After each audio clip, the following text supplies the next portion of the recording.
appelle à la grève générale illimitée sur les mines et les usines du pays dès le 25 janvier.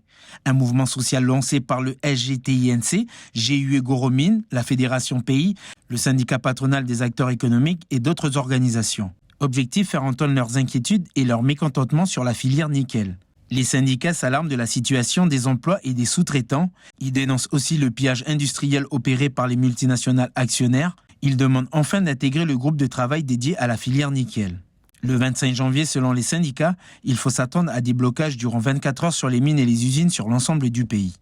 On écoute les explications du délégué SGTINC à la SLN, Glenn Delatière, suivi de Sialako Akilitoa, sous-traitant à Prony Resources.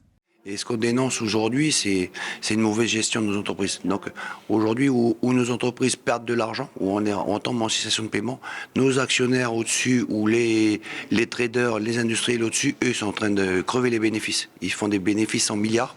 Il y a de l'argent qui est remonté au niveau de ces groupes, des industriels ou de Trafigura, qui est un trader, pendant que nous, on est en train de nous dire qu'il faut arrêter les contrats, qu'il faut faire des efforts au niveau salarié, qu'il ne faut pas d'augmentation et qu'on ne gagne pas d'argent. Donc on alerte aujourd'hui le conseil d'administration de PRNC et on veut alerter aussi l'État et les politiques locaux sur ce qui se passe dans nos entreprises et on veut être intégré à ces groupes nickel justement pour dénoncer ça, parce que ça fait un moment qu'on le dit et on voit que ça ne change pas. En tant que sous-traitant de PRNC, moi aujourd'hui je dénonce un petit peu aussi la dérive en fait par rapport au contrat de maintenance. Vu en fait l'état économique de l'industriel, aujourd'hui on a presque plus de travail en fait. Les derniers boulots qu'on a eu, nous, moi je parle personnellement de moi, mon entreprise en fait on faisait partie du dernier shutdown qu'il y a eu là. En fait, fini ce shutdown-là, on a arrêté en fait tous les travaux. En fait. Parce qu'en fait, on nous a prévenu il y avait plus de sous en fait pour nous payer. On est arrivé à un point où on ne sait pas où on va en fait. Voilà.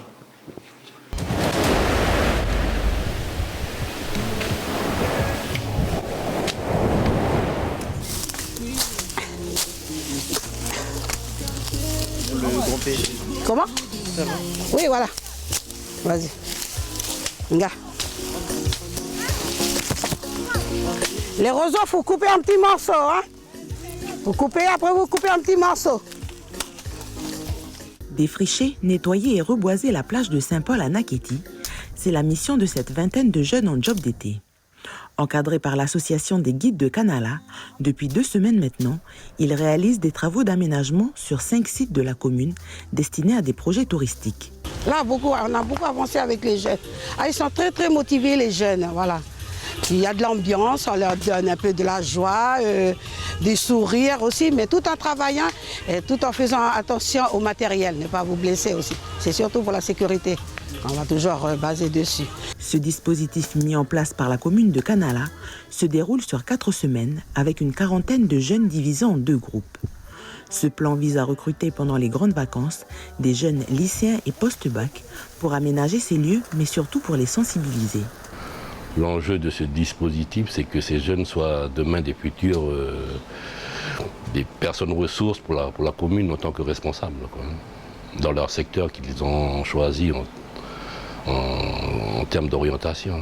On a proposé qu'aujourd'hui, il y ait différents intervenants, des jeunes qui ont réussi dans leur parcours scolaire, qui sont responsables dans des différents secteurs, que ce soit dans l'éducation, les travaux publics ou l'agriculture, en termes de responsables, qui puissent venir parler de leur parcours, puis donner leur expérience pour que les jeunes puissent mieux appréhender leur avenir, quoi. Les jeunes sont satisfaits de leur job d'été en extérieur. Ils seront rémunérés à hauteur de 75 000 francs pour ces 2 semaines de chantier. C'était bien, on a pu baigner à la mer, à la rivière, on a fait du canoë. On dirait même pas que c'était un job d'été pour avoir des pièces déjà. Et puis comme ça, ça m'occupe aussi pendant les vacances.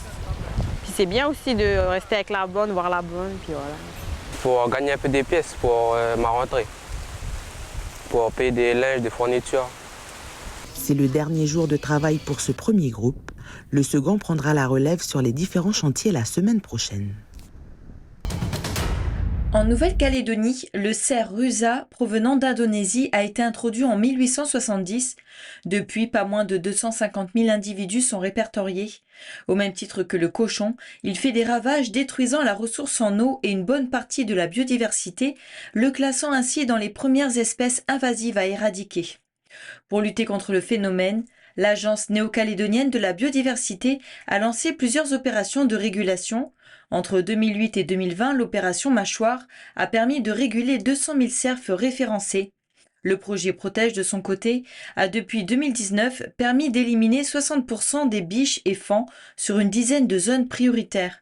Mais est-ce suffisant? Est-ce la bonne méthode? Pour le savoir et mieux comprendre l'animal, plusieurs études sont menées. L'une, réalisée par des chercheuses et chercheurs du Centre national de recherche scientifique des universités de Poitiers et Rennes en métropole, vient d'être publiée, révélant que tous les cerfs rusas de Nouvelle-Calédonie proviennent finalement d'une seule et même famille. Par conséquent, les auteurs de l'étude préconisent une gestion de régulation à l'échelle pays et non par zone prioritaire. On est sur des animaux qui se déplacent quand même beaucoup et donc du coup on ne peut pas faire la gestion à une échelle locale, il faut penser la gestion à l'échelle de la grande terre. La gestion, ça implique d'engager des financements et donc il faut les engager le plus possible à bon escient. Donc oui, effectivement, c'est une difficulté de se rendre compte qu'il va falloir faire la gestion à l'échelle de la grande terre, puisque du coup, financièrement, c'est aussi un investissement. Après, voilà, l'intérêt de cette étude, c'est qu'on a montré réellement un problème majeur. Et maintenant, je suis en train de voir avec mes collaborateurs comment on peut poursuivre nos études pour encore mieux les comprendre et peut-être voir à une échelle géographique plus fine quels sont les leviers d'action. Pour cette étude, l'Agence néo-calédonienne de la biodiversité est venue en support, fournissant plus de 50% des échantillons. Selon eux, sans structuration génétique de la population de cerfs rusas définie par cette étude, la régulation à l'échelle pays n'est pas réalisable.